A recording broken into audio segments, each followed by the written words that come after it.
So first of all, thank you very much for getting on and interviewing.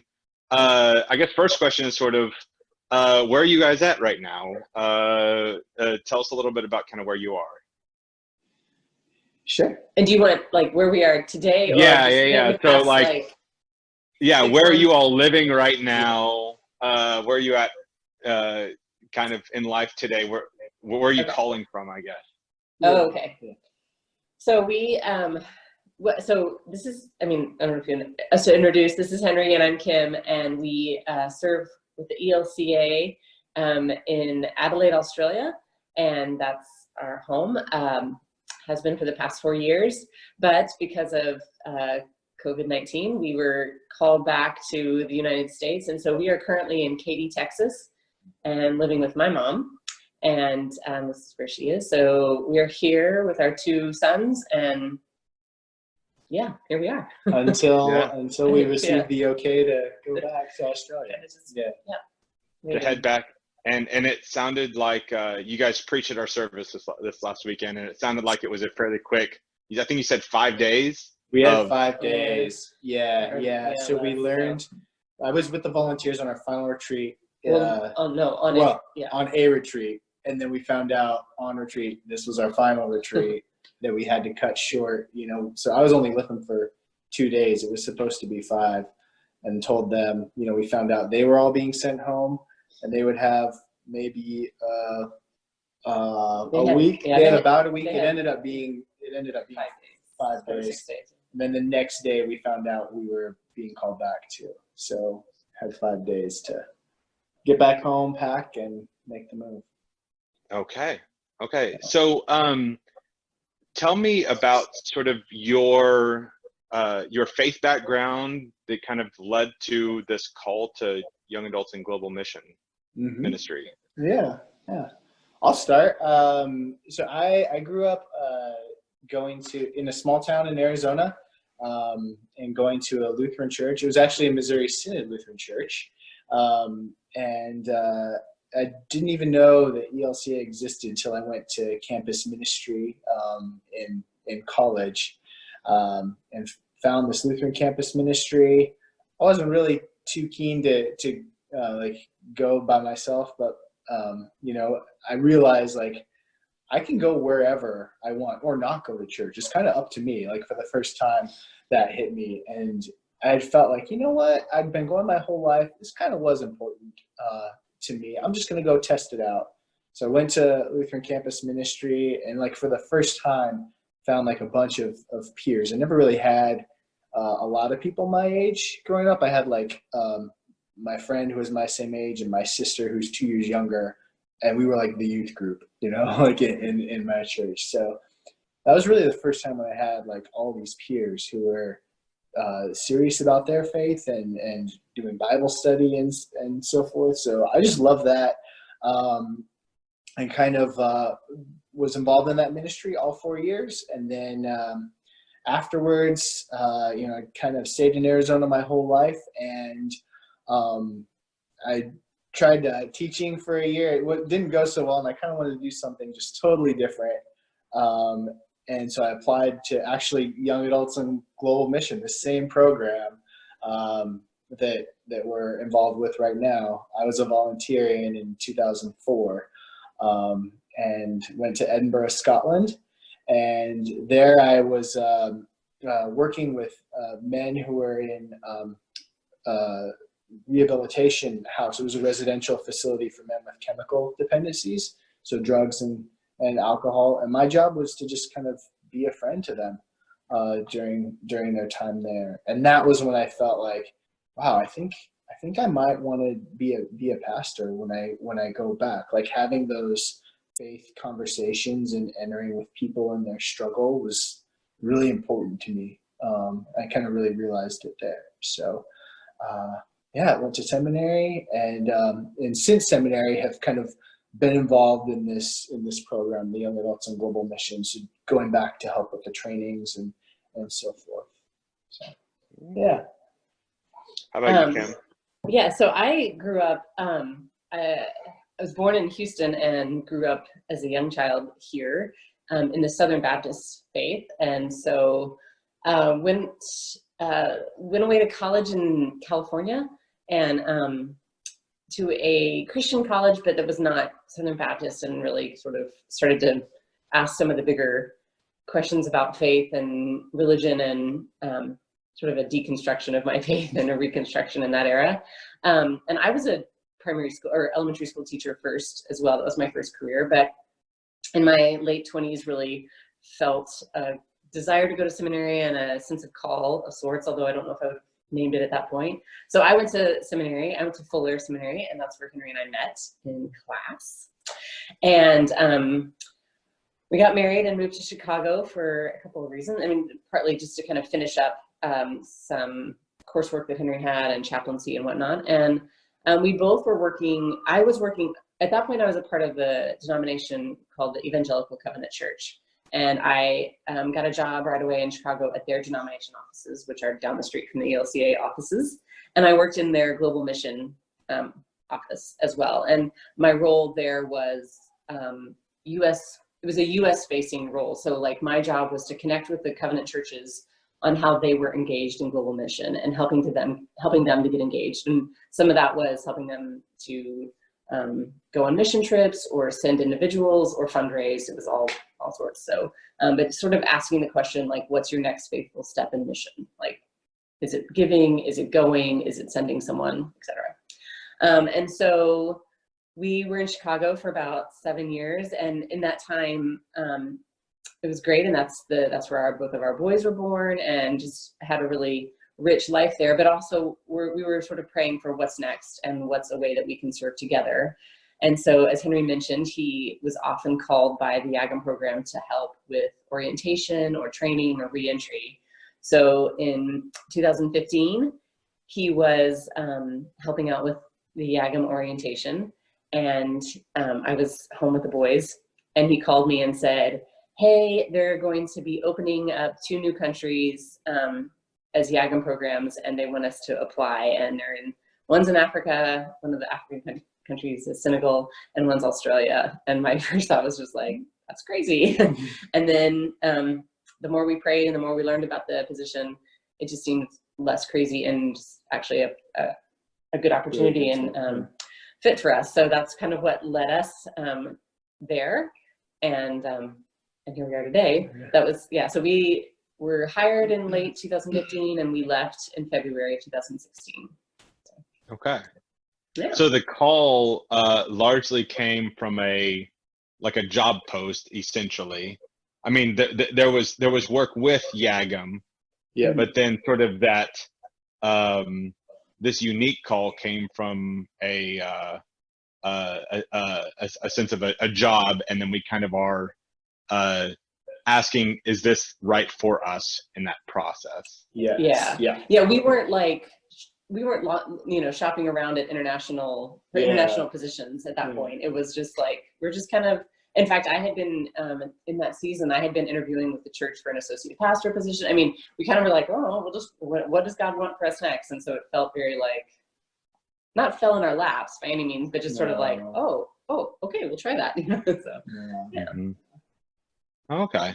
So tell me about from February, I think you said 2016, correct? Mm-hmm. When you start to now, like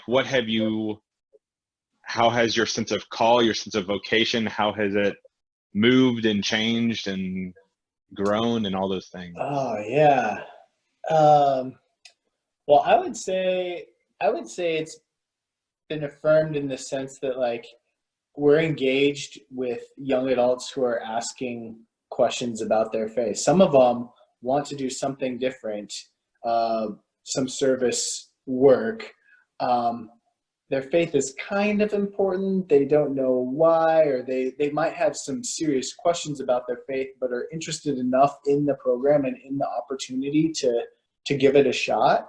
Some of them are actually pretty committed, like know what they want, and want to be involved in a congregation or something. Some of them, they see it as a step towards full-time or vocational ministry as part of their call. So right. Yeah, and some are just kind of curious. So yeah, we see it as a great opportunity to be able to engage those serious questions that young adults are asking about their own lives. You know, the what's God calling me to do, but also what are people of faith doing, sort of in another culture, in another place, and wanting to be shaped by that. Yeah.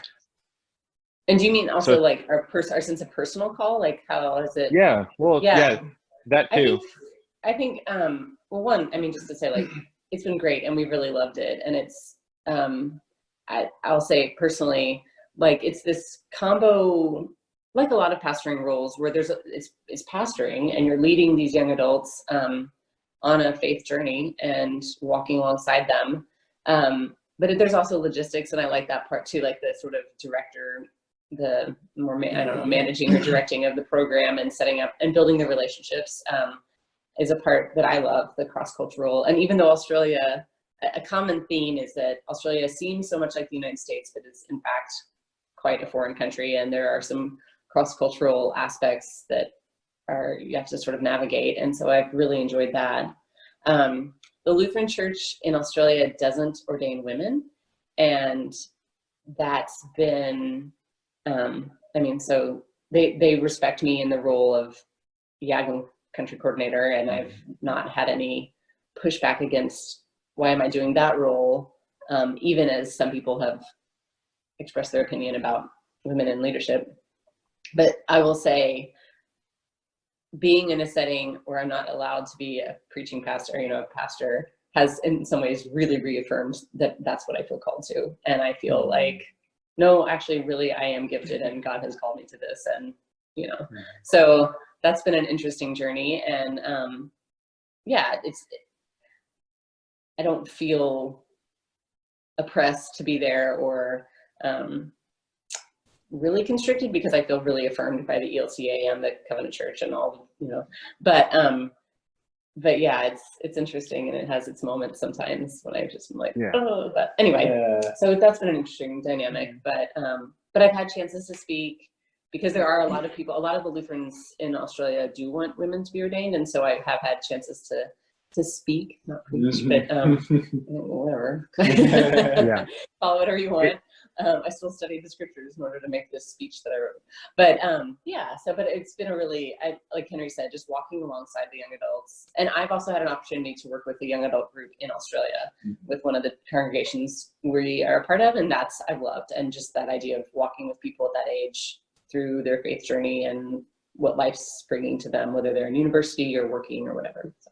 Another one of the cool things, how it's shaped my sense of call, I think, is realizing that the young adults, when they come to us, they're so excited about Australia, as they are, in the other programs in other countries. This is new country for them. They kind of want to jump in with both feet, and just excited about everything. And it's when they encounter conflict or like theological or ideological differences that you're like, okay, now this is common in many congregations everywhere, and yet people still have to figure out, how are we this body of Christ together? So it's been, I think for me, it's helped me embrace struggle a little bit more, knowing that, like, no, we got to be committed to this, and I think I've been thinking about the idea that identity, who we are as people, as Christians, as Lutherans, anything, is dialogue. It's not helpful so much to think of identity as sort of these barriers or boundary markers, but it's dialogue with people, it's dialogue with cultures, it's dialogue with our own history. That's been pretty important for me. Yeah, it sounds like that theme of dialogue is a common thread, both between the young adults and for you all in your sense of call, like that young adult dialogue of getting into another country, and then sort of this learning who I am by being in relationship to other people. But then kind of like Kim, like what you were saying is, in some ways, it's that relationship that affirm something by telling me that I probably shouldn't be doing this, and sort of it becomes that's a common thread I think for a lot of people is sometimes their sense of call or their affirmation of call comes from when someone tells them that they can't do it. And it's sort of this it sort of that dialogue sometimes is very confirming to say, no, I've had to wrestle with that a little bit and then realize that in that wrestling it's actually confirmed it even more. For sure. Yeah. And I thought when I've had those moments, it's like, this isn't rebellion. I'm not doing this out of anger or rebellion. It's actually, I'm doing this out of a deep sense of peace about who I am, and calm, and just trust in like God's bigger than all the rules that we might put on religion or religion that we create, you know. Anyway. So, and I wonder, like for people that even looking beyond ministry, so in terms of like pastors, deacons, those kinds of people, I think in some ways, you know, people have this with, if they want to be a doctor or something like that, or you know, someplace else, and someone says, well, you probably can't do that. You don't have the grades, you don't have this. And in some ways it becomes that affirmation of no, I've had to wrestle with that a little bit more, and it's given me the fuel to do that. I think stand-up comics talk about that all the time when someone says, you know, you're not really funny, and they're like, oh, that's all the fuel I needed was someone to doubt me. that kind of thing. So so tell me more about sort of young adults and global mission. So if they are a young adult, what is this process? What does this look like for them? So they start all the applications go through like Chicago, like a central, and it's a written application to begin, and it's released every November, and they're November, December, and so after that they go through a series of phone calls. Some are more interview like, and some of the phone calls are more dialogue. So the alum of the program, so every person who applies is both interviewed by a team over the phone, but also you just have a dialogue with an alum. So somebody who's been there and done that, and can kind of partly to answer questions and partly just to help. So that's part of the process. And then from that, they're traditionally, of course, everything got thrown out the window this year, but the tradition is that in April every year, or March, it'll be March, there's an event where everyone who's selected to move forward in the process comes to an event in Chicago, and it's a big interviewing event. It's called DIP, and it stands for Discernment Interview Placement. So it isn't just an interview, it's also, is this the right next step for you?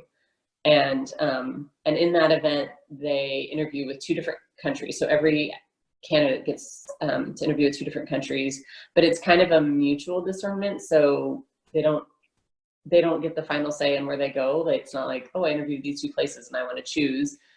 But they do have a voice in that, and they're asked what their preference is. And then we sit together as a group of all of us who hold this role, the country coordinators, and we sit in a group and we talk about every name and how their interviews went and what their placement, and we place them all. So it's a discernment process. And then they're assigned and they go through some training in in August, and then they go. So that's kind of the logistical. Before that, they're asked to raise some money too. A lot of congregations support them. There's also an endowment fund for young adults in global mission. So every year, some raise more than they need, and some might not get quite what they need. But the goal is we'd like to send as many people as we can place. Mm-hmm. And then once they are placed in an area, and I know every area is probably significantly different, but say for example Australia, like what sorts of things do they do over that year? Yeah, and so once they're placed in Australia, then we just to kind of jump back, then we work on placing them in our program, and that would be true of any. So we look at their gifts and experience and whatnot, and where all of our sites are, and then we place them in a specific spot. So in Australia, There are, our partners are churches, congregations. We work with an organization called Lutheran Community Care, which is kind of like Lutheran Social Services. I don't know if that exists in Texas, but it's all sorts of social work outreach programs. A lot with new immigrants or new arrivals to Australia. Schools and camps are kind of our main. And Lutheran schools it's a bigger deal in Australia. So there are a lot of elementary and high school, middle school and high school Lutheran schools, more so than here. And some of them are boarding schools, and so our volunteers have worked with boarders. Some are Aboriginal, a lot of Aboriginal boarders. So that's the scope of the work. Yeah, and to even like back to the, I guess, matching thing, like in the application, they'll ask what sort of work are you interested in? And so if they're not even interested in working with youth camps, schools, or congregations, Australia probably wouldn't be a good match, you know, like they would have an idea of what work is available all around the world and try to match kind of the interviews appropriately. Yeah. So in addition to sort of helping out with their own sort of sense of faith formation, their own sense of gifts, what are the things having worked with lots of young adults, what sorts of things do they gain from a year of experience like this? Yeah, sometimes it's confidence or experience in something that they might have a little bit of experience in, but not a whole lot. So sometimes it's say some might have studied social work or something in school, but really want to be involved with those immigrant populations or new arrivals, and so they would be engaging with them, you know, a few times a week, sitting in on their groups. Sometimes it's English is really helpful, so just like being in conversation with them, learning their stories, type of thing. So gaining experience. I would also say and confidence, and also perspective too. You know, sometimes some of them have never lived away from the U.S. or their home communities for a long period of time. So gaining that perspective of what does it mean to be in this foreign community, you know, having to sort of start from scratch and build relationships.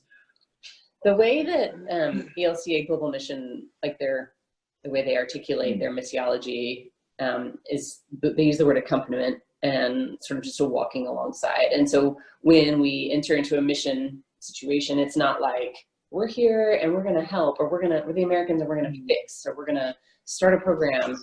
It's more just being present and kind of, if somebody, to use the kind of the road to Emmaus model of like someone's already walking along a path, and we're just going to join them in that walking. And so I think a lot of times it's just learning to be with people, and whether that's and be with them even if they differ in opinion, or be with them even if they don't speak English, or their culture is very different, or there's work to be done, whether it's tutoring or schoolwork or, you know, putting together a church ministry thing, but it's the being with, you know, just being with some people or a people group that's a lot of the work of YAGM, if that makes sense. I don't know, a lot of what they do, and a lot of where the learning happens, I think.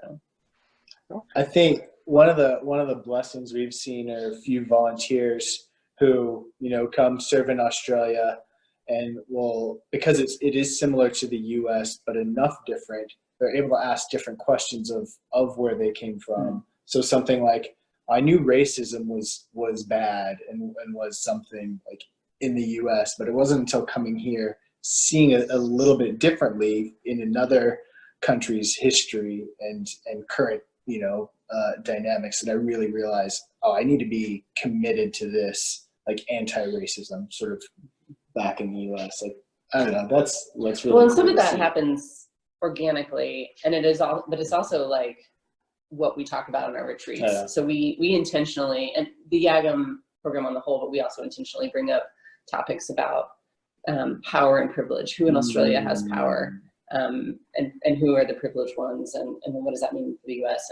and race and racism and all those. So it's not it does happen naturally, but it also is are some of the things we really value and focus on. Okay. So if you were talking to say a high schooler or a young adult person, is there anything that you would trying to think how to phrase it, that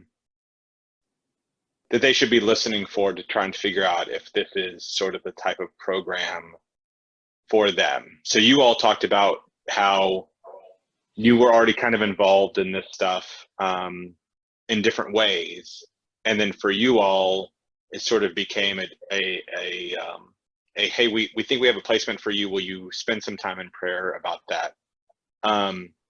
For a high schooler or a young adult, what should they be listening to, or should they be noticing if they are wrestling with if this program is for me? Does that make sense? Yeah, that is a really good question. Yeah. I guess, I mean, my first thing, I don't know if this answers directly to what should I be listening to, but I guess my advice or my thought would be open to the idea that, I don't want to say, sorry, and this is a bit, be open to the idea that almost anything is possible. Like, don't, I don't know, we've seen people come over and say, I don't really know what I'm going to do. And then they end up connecting with Australians in ways that never would have shown up on an application and never would have, like we had a volunteer last year who was really good at doing hair. She's Ethiopian and she's really good at doing hair. And it ended up being this way that she connected with like the Aboriginal high school girls and like loved it. And she's like, I would just do their hair for hours and they would just talk to me. And it's like, did that ever come up in an interview? No, like never would we have been like, oh, well, we're going to put you here. I don't know that. So that example. It sounds almost like a little bit of a tangent, but yeah. No. It sounds almost like sort of a get out of your own way a little bit. Like don't say no yourself in a way, because you'll be amazed at like, sort of. Yeah, I mean, I guess maybe the question is like, who not to listen to is the voice inside your head. I mean, like like anything is that God can use anything about you to connect, to bless people, as a bridge, I almost want to ask something like, what does your sense of wonder say to you?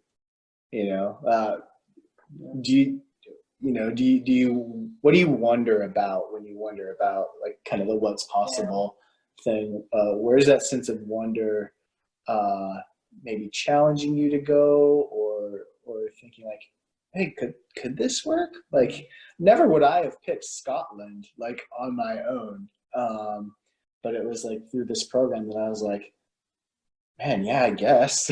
Yeah I'll give it a go. To use the language you guys used about accompaniment and sort of this road to Emmaus of you're walking along, and so who are some people that they could invite to walk alongside of them if they are wrestling with this? Like where would you say talk to these people or invite these types of people? Like you, they should talk to you. Definitely people who they trust, who maybe have been with them a little bit along the way, who know their path a little bit, and might have a good idea of what would be good for them as far as their growth in terms of challenge, but also support, knowing that they would have that support there. If they have those people in their lives, siblings. I mean, if they can get in touch with an alum of the program, someone who's been there. Yeah, absolutely. Every year the Yagam program hires some alum to be recruiters, and they would be more than happy to talk to anyone at any point in the discernment process. So even if it's, they're not going to be done for a couple of years, or with university or whatever. We had one volunteer who was like, she was at a meeting and she got the flyer, the brochure for YAGM, and she put it away in a drawer and was like the day the application, when she was in university and the day the applications were open, she like, and she's like, I just had that flyer in my drawer. And it's like, oh, cool. Yeah. Yeah, recruiters go out kind of to different, or assigned to different regions of the U.S. So they kind of travel around to talk to youth groups, campus ministries, camps, try to spread the word. Okay. Very good. So my last question was sort of around the sense of, you two are an example of what it looks like to almost have the mentality of Paul, like, this is my life. Our life is being sent as missionaries to another country. We've talked a little bit about sort of the YAGM people that sign up to do this for a year, alumni, those kinds of things.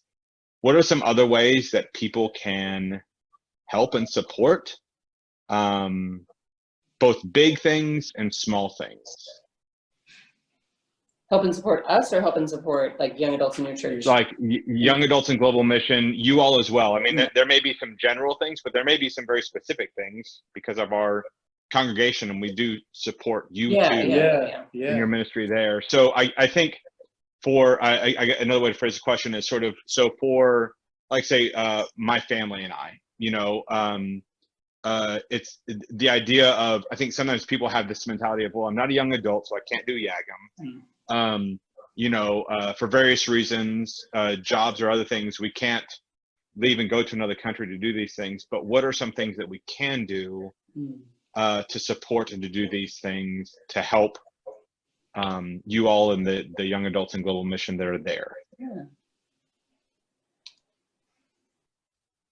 I mean, I think going back to it, like my old job coming out, is like, what's your next faithful step in mission? That we all have one to take. And so whether it's being a young adult to go and serve for a year or possibly more, the ELCA does have some opportunities that are longer than a year. To be someone who supports those folks or supports us, whether it's financially or through prayer. We love being in touch with people who support us, and whether it's email or just making videos or whatnot.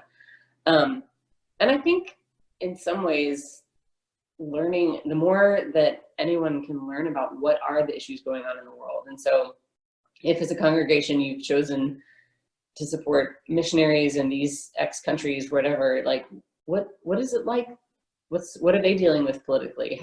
And also, how does what's going on in the US impact those? I mean, that's kind of one of the big questions we talk about. And I think one of the big lessons from YAGM is, like, America has this footprint all over the world, whether we are aware of it or not. And I think one of the best steps in mission is to understand the impact that America has had and how our history has impacted others. And so just kind of asking those tough questions and being a global Christian, if you will. I don't know if you have anything. Yeah, I think, a lot of the young adults, as we mentioned before, come and have varying degrees of relationship with the church, right? Some of them are going to come back, keep going to congregations either that they went to before they left, or some of them might not have a great relationship with, congregations, but I think they all want to see how are congregations like willing to follow Jesus and ask those questions about living in their community, accompanying the people in their community, serving their neighbor. How are they doing that? So I think more and more as congregations, if we can sort of ask those questions, how are we doing that? Then I think, not for the purpose of like getting young adults back in church, right?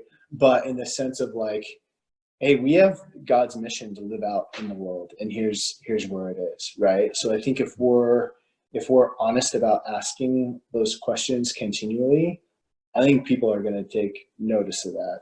I don't know. It's kind of every year I tell them, like, we're sending them back to the U.S. is kind of like our prayer for the church, if you will. Like, yeah.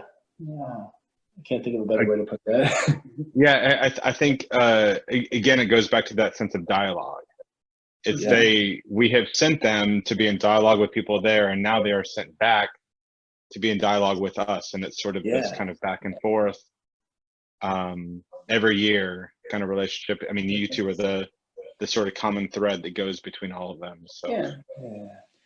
I think another thing is just understanding that mission isn't something that happens when someone gets on a plane and goes somewhere, and that I mean, I'm sure you talk about that in your own congregation, but it just and if that's true, and if it's true that mission isn't just what happens over there with those people, then what does that mean for you all living in your daily lives? And you know, doing a mission program in Australia, it's interesting because it brings up a lot of like questions, and our volunteers every year are like, all my friends and family wondered, why would I do this in Australia? And the funny thing is, even Australians, and I'll say like particularly the white tradition, long history Lutheran Australians are like, why would you bring mission people over to Australia? And it pushes on some deeply held kind of biases that we think that mission is to poor people in countries where people have brown skin. And so you have to kind of wrestle with those bigger questions. And I think that those questions are actually also valid here in the United States. So if someone were to say, hey, we're going to start a mission program and we're going to send people to Katy and Garden Ridge and Dallas, and you go, why would you do that? Then it kind of begs the question of like, well, then what do you think mission is? But also like look around the neighborhoods and who's in church and who isn't, and who, so asking all those questions, and like you might have to get all this video out. It's like Kim's asking all the deep questions, but that's the work of mission. And that can happen in Australia as a YAGM, but it can happen in your Bible study groups and from the pulpit or wherever. Like that's mission. So yeah. It sounds like it's this ongoing reflection piece on our church talks a lot about our mission statement as we grow in Christ to serve others. Yeah. And oftentimes that serve others part is far away from us. But then sometimes, like you've talked about, sometimes they're very close to us. Sometimes if a family member gets sick, it becomes very close to us, but sometimes it literally, like it is in our own community, and it's long term. It's not just that kind of stuff. So well, good. Well, any other thoughts, questions, anything that I didn't ask that you guys would like for everyone to know about? Yeah, I think my encouragement is like, so obviously we're in this season of just total uncertainty, and we don't know when like we'll be able to go back. The YAGM program for the next year has been canceled, and that feels like a pause that can be a little bit scary, but I guess just praying with hope that God still has work, that there's work to be done, and there's mission to be had in this cross-cultural experience thing, and that it's not over. And so just encouragement to like, especially to the young adults, like if you feel like applying for the next year, do it. Like it's going to be there, and God's going to be a part of that. So yeah, that sense of God has not stopped moving. Correct. There is a this time has presented sort of a unique faith experience. That sort of faith is not it becomes a little bit more